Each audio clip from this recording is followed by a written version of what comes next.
Hey, my name's Carey. I study philosophy. I am an undergraduate. I'm a senior. I've had my work presented at the APA recently, so I think I'm doing okay. Philosophy, the word comes from the Greek philosophia, which means love of knowledge. It's supposed to be like a passion for knowledge and knowledge objectively. Everybody seems to have different ideas about stuff. That's because we study what nobody else can, and that's philosophy. What originally got you into philosophy? There was literally nothing that got me into philosophy. It was always the bane of my existence. Like I remember being probably 4 or 5 and asking my mom, how do I know you really exist?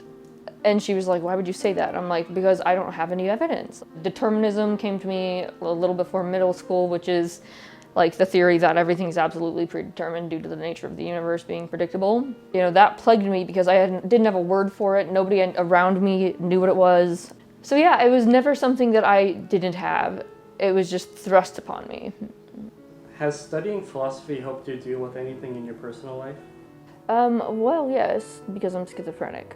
For me, it's not just something I study. It's like my way of life is to constantly like improve myself through knowledge and finding the things that are as close to the truth as possible. And so that doesn't permit me to go around harming people, lying to them, you know, stuff like that. It's a lifestyle change for me. It's not for every person who studies philosophy. But I know I'm never, ever, ever going to be done. And that's kind of the game of it, I guess. Do you subscribe to any particular school of thought or philosophical tradition? Nothing that like rules my life. I would say that I heavily, like this is gonna sound funny, identify with phenomenology, which is the idea that like, you know, with that first thing I asked my mom, like, how do I know you exist? The beginning of that theory is basically that like everything like around you, you don't know it's there. It comes in through your eyes and it goes into your brain, you know, so you see it using like your senses, which are not perfect. How have your beliefs changed or evolved over time? I was pretty much a nihilist. I mean, I'm sure it's more complicated, right? I've never actually looked into it academically, but the common nihilist is just basically nothing has significance or matters. I was like that for quite a while, and one day it came to me that like, you know, I probably have other options. Like I don't have to be a nihilist. Like I can be whatever I want to be, like mentally, if I could just get myself there. So what I did is I was like, well, if nothing matters, you can also pick that everything matters. And that's what I decided to do. But most philosophers that I met, like at the APA meeting, they seemed like they were nihilists. Some of them said it. Nobody said anything like idealist, which is what I am probably, I guess. Kant, I think, is an idealist. I read the entire Critique of Pure Reason, and like I didn't really care about all the reason I learned of critique, but I took one thing from him is that like if you hold one value, have it be not to lie, because it covers everything else, essentially. And if you lie to someone, you warp their whole reality if they believe it. Like their whole reality is now false. Like you moved them in an incorrect direction, and that is their brain now. Can you tell me about the essay you wrote on addiction in Heidegger? So I was supposed to write an essay on addiction in Heidegger. The whole thing was bizarre. My professor for my phenomenology class, he was like, you have to read Heidegger and write an essay on addiction based off of it. Like I will clear the whole class for you if you do that. I was like, well, sure, I guess, right? But then like within the week he died. And so I felt compelled to try to write this essay and get it into the APA. So I submitted an abstract to the APA with no paper regarding Heidegger and addiction. I ended up writing something about Heidegger that was just totally weird and something else. Because Heidegger does not want to mention addiction. I think that I'm gonna need to read more Heidegger to do justice to that topic. So Heidegger is a philosopher that most people do not like to read.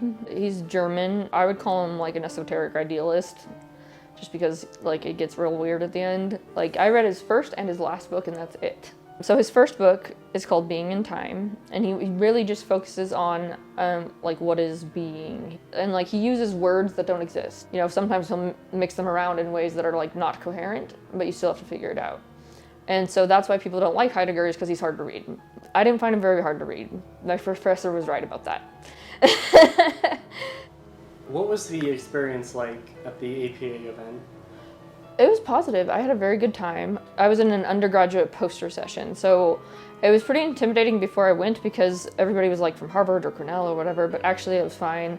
I go in there, I have a poster, like higher ups in philosophy walk in and like ask you questions about it. It was pretty cool. I had a good time. It was not hard to answer questions, so that's good. I presented my poster and people actually liked it though. They found it to be coherent and they found that to be surprising. And I had people say that they're gonna go ask their physicist friends whether this is true or not. I made a friend named Marissa. She's a professor. They're all gay. So then I went to a bunch of lesbian bars and then I missed both my flights both ways. It was great. Are there any philosophical questions or dilemmas that really fascinate you? One that's fun to think about is Zeno's paradox. Essentially, like that movement is impossible. Say you've got from here to the next thing, the tree over there. First you have to go to half that length.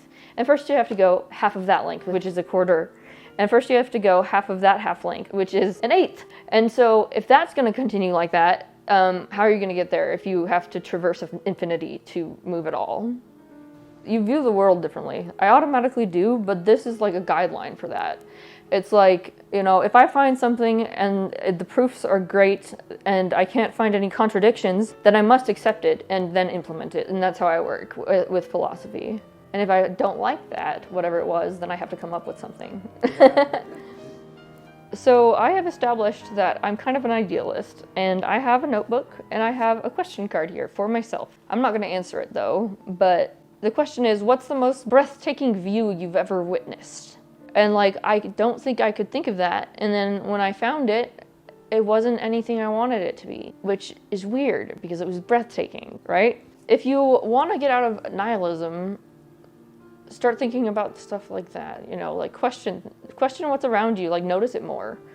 Like it'll help, I promise. One thing that everybody should like be aware of is that science is not the end all be all. There are things out there to discover yet still. We are not at the end of ages.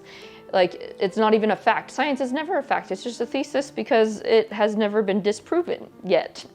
So go out there and find something new, like imagine something new. Like one of mine is that like faith is a literal resource that we can't see. If we store it up, you can use it. You know, like it's just bizarre stuff like that. And there's no harm in it because like really, objectively, no one knows anything, like Socrates said.